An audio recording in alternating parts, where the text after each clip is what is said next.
مکہ اپنی منزل بنانے لگا، لامکہ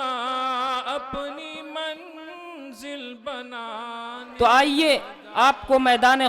خطابت میں لیے چلتا ہوں، جس سے میری مراد میرے روح سخن جناب حضرت مولانا مفتی شرف عالم صاحب کو اس شعر کے ساتھ دعوت اسٹیج دیتا ہوں کہ خطابت وجد میں آئے تو ہتھیار بن جائے، خطابت وجد میں آئے تو ہتھیار بن جائے، کبھی خنجر کبھی نیزہ کبھی تلوار بن جائے، خطابت کی گل افشانی مسلم ہے زمانے پر، یہ نجاشی کے آگے جعفر تیار بن جائے۔ حضرت والا تشریف لائیں، اپنی ایمانی عرفانی حقانی تقریر سے خوابیدہ قوم کو بیدار کریں۔ الحمد لله رب العالمين والصلاة والسلام على خير خلقه سيدنا ومولانا محمد وعلى آله وأصحابه وأزواجه وذرياته وسلم تسليما كثيرا كثيرا، أما بعد، فأعوذ بالله من الشيطان الرجيم، بسم الله الرحمن الرحيم. من عمل صالحا من ذكر أو أنثى وهو مؤمن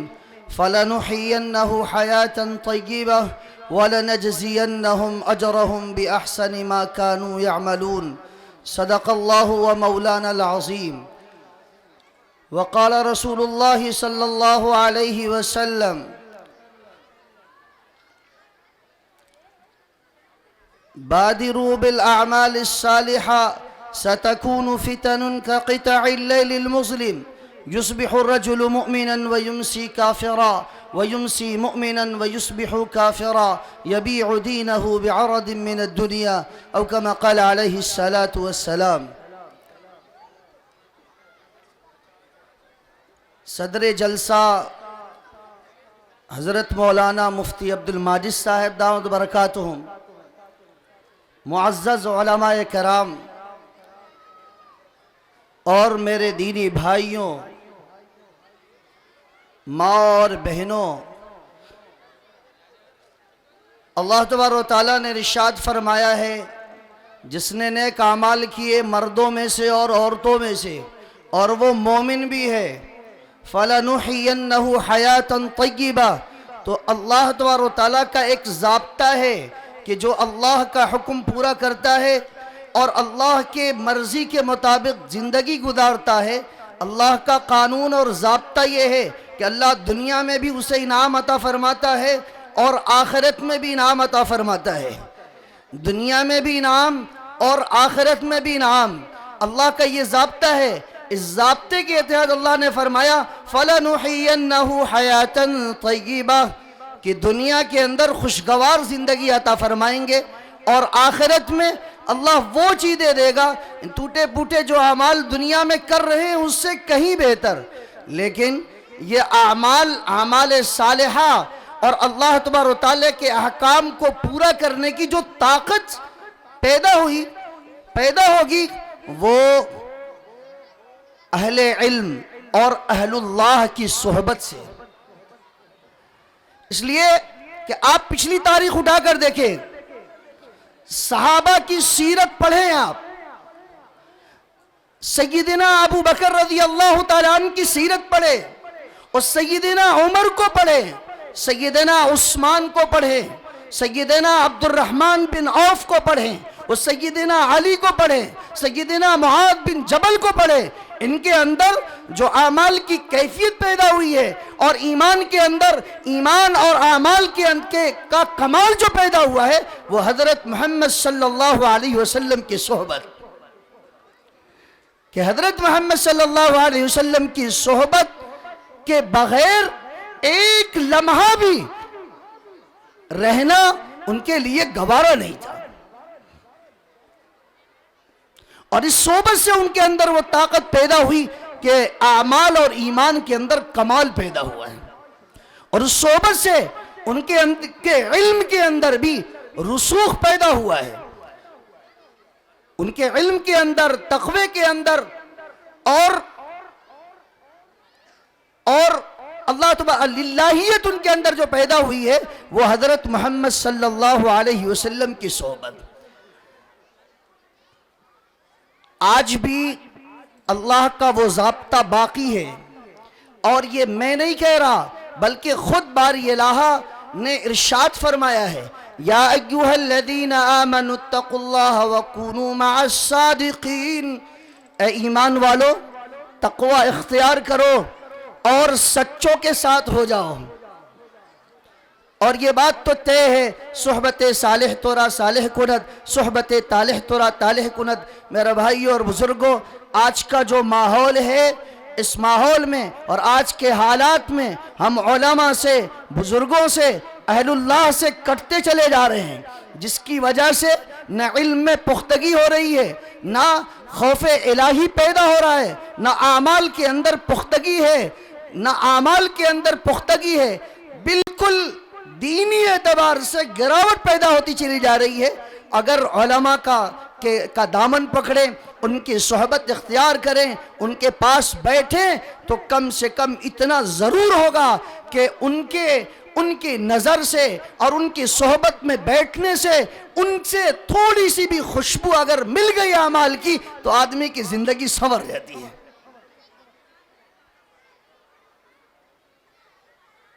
ورنہ بلال کہاں کے تھے؟ رسول اللہ کی صحبت میں آئے، رسول اللہ کی صحبت میں آئے، چمک گئے. عمر کہاں کے تھے؟ خود کہا کرتے تھے، عمر تجھے تو اونٹ نہیں چرانے آتا، بکریاں نہیں چرانے آتی تھی. رسول اللہ صلی اللہ علیہ وسلم کے ذریعے سے تجھے اسلام ملا ہے اور ان کی صحبت ملی تو خلافت کر رہا ہے، حکومت کر رہا ہے، ورنہ تجھے تو اونٹ بھی نہیں چرانے آتا تھا. ابو بکر رضی اللہ تعالیٰ عنہ نے صحبت اختیار کی تو صدیق اکبر بن گئے. حضرت علی نے اطاعت اور تابعداری کی تو کرم اللہ بچ گئے.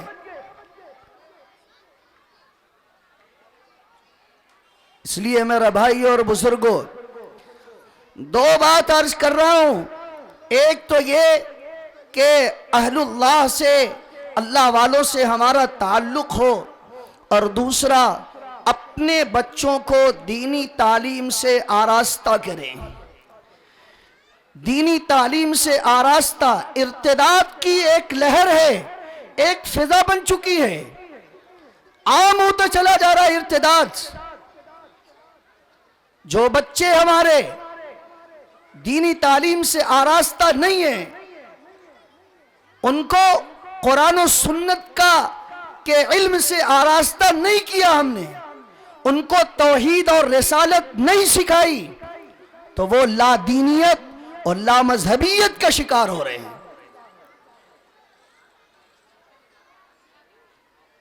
وہ کہیں شکیلیت کا شکار ہو رہے ہیں، وہ کہیں قادیانیت کا شکار ہو رہے ہیں. اس لیے سب سے پہلی ذمہ داری ہماری ہے کہ اپنی اولاد کو دینی تعلیم سے پختہ، اور خصوصاً جو بنیادی تعلیم ہے دین کی، عقائد کی تعلیم، یہ ضرور دے اپنے بچوں کو. ورنہ اگر عقائد سے آراستہ نہیں کیا، ہمارے حضرت مولانا عبدالرشید صاحب دعوت برکاتہم نے، شیخ نے کئی مرتبہ میں نے حضرت کے زبان سے بیان کرتے ہوئے خود سنا. حضرت فرما رہے تھے کہ اپنے گھر کے اندر چھوٹے چھوٹے بچوں کو آپ بیٹھا کر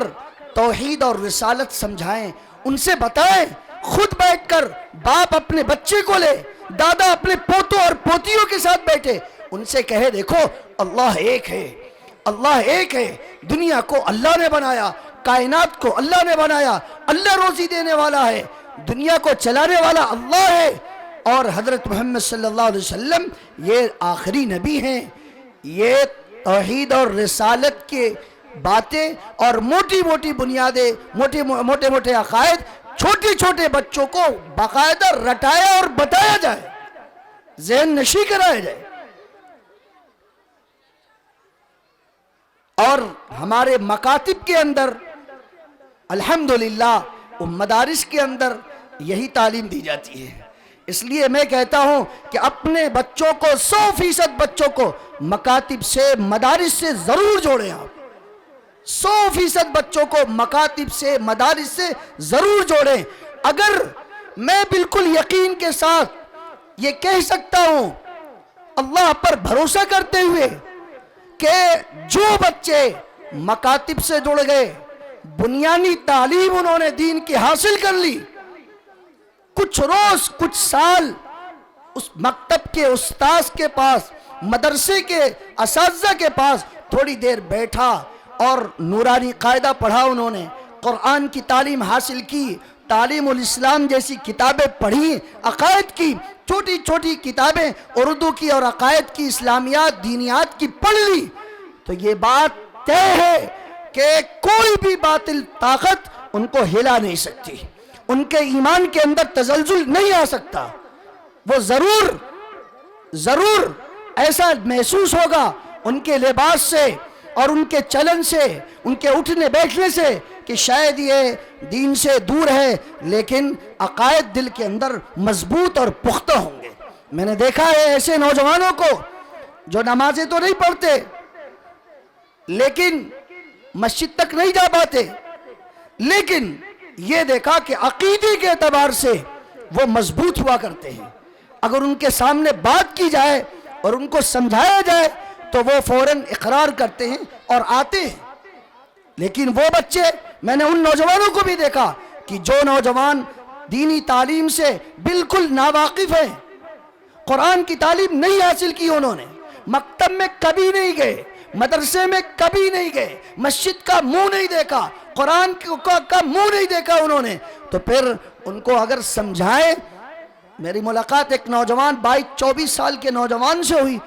اور اسی طرح کا نوجوان جب اس سے بات ہونے لگی تو کہتا ہے کہ مولانا اس میں کیا رکھا ہے، آج تو اچھی تعلیم ہے ماشاءاللہ، میں نے انگریزی پڑھی ہے اور میں ڈاکٹر ہوں اور جو ہے اچھا پیسہ کما رہا ہوں، لوگ رسپیکٹ کر رہے ہیں، ہماری عزتیں کر رہے ہیں، تو اب مکتب میں جانے کی اور قرآن پڑھنے کی، مسجد میں جانے کی کیا ضرورت؟ ایک مسلمان کا بچہ اور ایسے باپ کا بچہ جس کا باپ دیندار ہے، 5 وقت کا نمازی ہے، تہجد گزار ہے،